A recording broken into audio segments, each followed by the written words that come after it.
Man of Maranatha of Detroit, Michigan, where everything depended upon a proper interpretation of Genesis 3:15, where the Most High God told the serpent, I will put enmity between you and the woman. Her seed's heel will bruise your seed's skull. Cain was the descendant of Adam. He was not the descendant of the devil. He is only known to be a descendant of the devil because he lied. He misinterpreted the text. He twisted the scripture. He twisted the instructions of God to serve himself. He did not want to be served. He wanted to be served. He did not want to serve. He wanted to be served. Unlike Christ. Christ comes to serve. And that's ultimate love. That's Torah. See, Cain means acquired, to gain. Cain is acquiring possessions, souls, through words. When your father is a liar and you lie like your father, why are you lying? What are you gaining in your lie?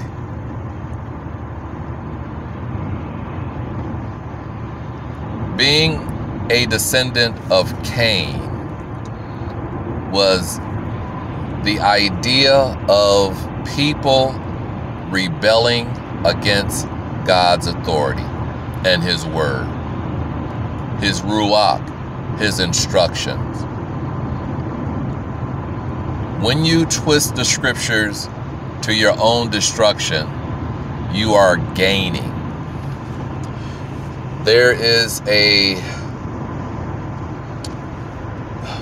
within Judaism, they have a book called the Tanya. And in the Tanya, it has this concept. A Russia, a zaduk, and another person. Now, the Russia is a person that does not believe in Torah, doesn't care about Torah, doesn't care about the Bible or living any type of religious life. And they are in this world gaining all of the riches that they can. They are rich, successful. They wish to be on top of the world. They are power driven. They are Nephilim. They are brutes.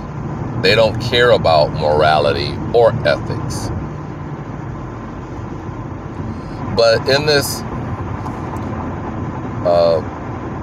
teaching, you have a Russia A and a Russia B. A Russia A is a person that, when you look on the outside, they could be nice. They don't have, they can have their temperament under control, but they are rich, filthy rich. Don't care anything about Torah. A Russia B is a person who does not care about Torah just as much as Russia A, but they're poor, can't catch a break. So on the outside, when you're looking at a Russia A, one is rich and one is poor. But what you don't know is that neither of these individuals care about Torah. Now, a zaduk,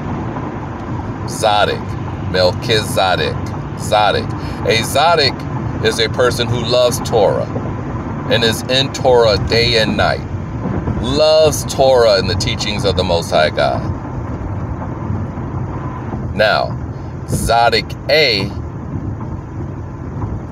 is a person that reads Torah and is blessed. Has all the riches in the world. Very much comparable to Russia A. Zaduk A is a person who is in Torah day and night and is rich, filthy rich. Zaduk B is a person who is into Torah just as much as Zaduk A, but can't catch a break. They're poor. They love the scriptures. They can quote it. They study it. They have no problem in their lack of prosperity. But on the outside looking in, they're poor. Can't catch a break. So when you are walking down the street and you see a rich person, is that rich person a Zaduk or a Russia? When you're walking down the street and you see a person who's poor, is that person a Russia B or a Zaduk B? The answer to the question is, you should not judge. No man should judge a person by their outward appearance. That should substantiate what they think about them. It is what's in the heart. And God judges the heart. Doesn't care about your riches. But he judges the heart. You see a rich person, you do not know if they are a Zaduk A or a Russia A. You see a poor person, you really don't know if they are a Zaduk B or a Russia B. But thanks be to God. Praise be to God that he has sent us the Messiah. Because the Messiah is a Benoni.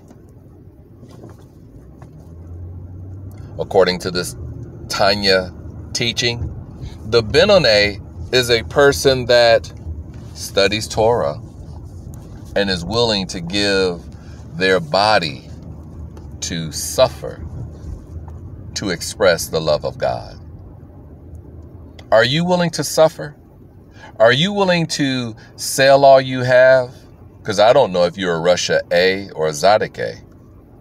But if Christ, the Benoni, the suffering servant of Isaiah, the suffering servant of Genesis 3:15, Christ crucified, if the suffering servant, the Benoni, has told you, you give to Caesar what is Caesar, but you give to God what is God.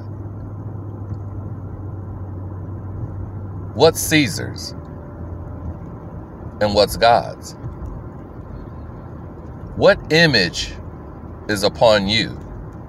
When you look at the coin and you see the image that they've pressed upon the money, do you serve that God? They even say, "In God we trust." Which God? Doesn't God of Abraham, Isaac, and Jacob say that there are other gods? Don't worship them. If you are a Benoni, great. But if your righteousness does not exceed the righteousness of the Pharisees and the Sadducees, then you need to check yourself. Because what we ought to be doing is to be a living sacrifice. There's a little bit of pain in this, people. But count it all joy when we go through trials and tribulations. Don't base your security upon possessions. We serve a living God. I am the man of Maranatha of Detroit, Michigan.